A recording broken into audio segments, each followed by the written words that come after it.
New York, America's biggest city, and a cultural melting pot at a crossroads. We're afraid of what's going to happen to our families. We don't know what the future looks like for all of us. In Donald Trump's hometown, there's a diversity of views and people. Hi, how are you? And we're bringing them together to talk politics. The venue is this Bronx bar, managed by former 9/11 firefighter Mike Rendino. I'm excited to see a new agenda and see one that's not controlled by special interests. It's not an easy job he has ahead of him, but I'm confident he is the man to do it. But Donald Trump's election has focused debate on racial equality in America, and that's where our discussion begins. You ask me how Donald Trump's doing, it's terrible. Donald Trump's just another president in a long line of successor of presidents that either have blatantly been racist or okayed racist policies. It's a provocative start.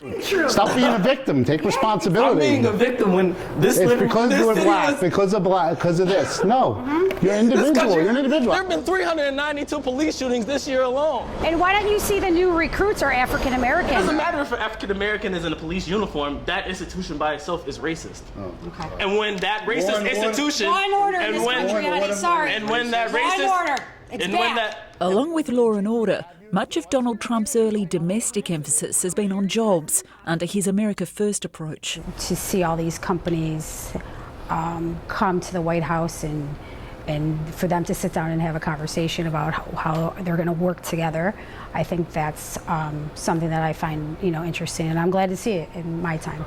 But he's had a number of high-profile failures, among them his executive orders restricting immigration, now stuck in the courts. I mean, the first one was overly broad, and it was really vague. So basically, First one was poorly written. Exactly.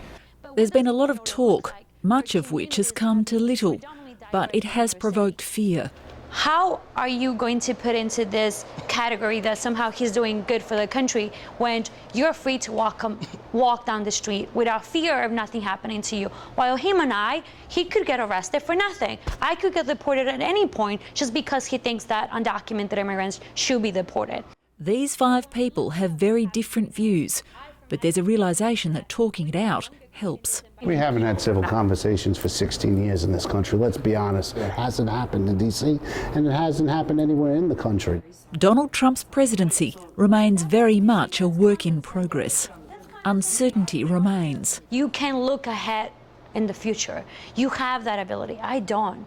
And so if I had to give an answer to that, it would be really looking into this dark space where I don't know what's going to happen. America's deep-seated division is stark. This country was built on slavery. Oh, it's not built on slavery. It was built on freedom.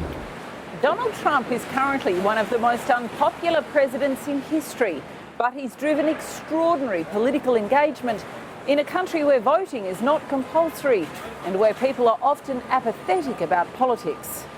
Even Kenneth sees that as a positive. He's really given us a lot of hope in these first 100 days that we're going to mobilize and we're going to build power within our own communities and nationally against him.